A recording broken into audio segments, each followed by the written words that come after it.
Hi there, this is Dan, and I figured I'd try doing something new here and actually do some commentary on top of my art. So I'm gonna get right to it because this is only like a 3 minute and 20-second video. You can see in this part of this the video that I've got a template that I use. I set it up on Procreate to be the best approximation of like the size and scale of my handwriting. So that's its own layer. There's this new layer here for pencils that I do all my roughing out on. And that usually doesn't take too long if I have the idea together, which thankfully I did.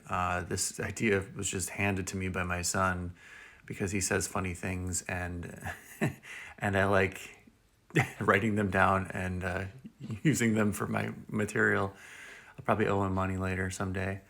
But yeah, it didn't take me too long to do the pencils, at least the roughs of it. I probably overdid the final panel when it comes down to the end because I added more background and detail than I normally would. But I thought it'd be cool to have a good establishing shot of where we actually are, even if it is at the end of the strip. This inking is on its own layer. This is probably layer number 3 for me at this point.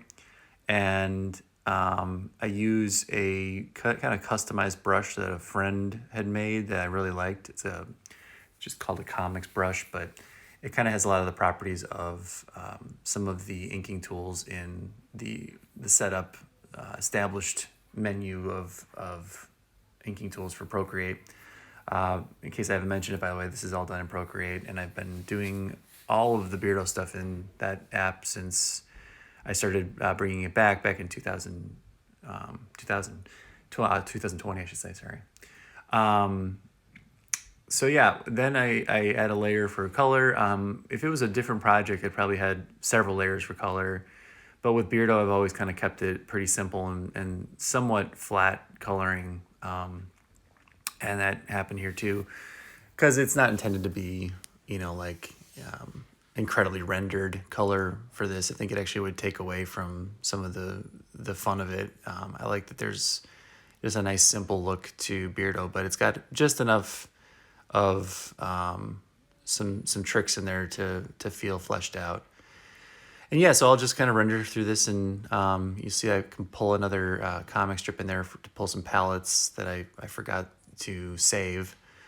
Procreate's really cool about kind of letting you dip into your material and reuse things that worked. But yeah, the rest of this was just kind of putting it together, coloring it, and making sure that it was presentable for my Patreon.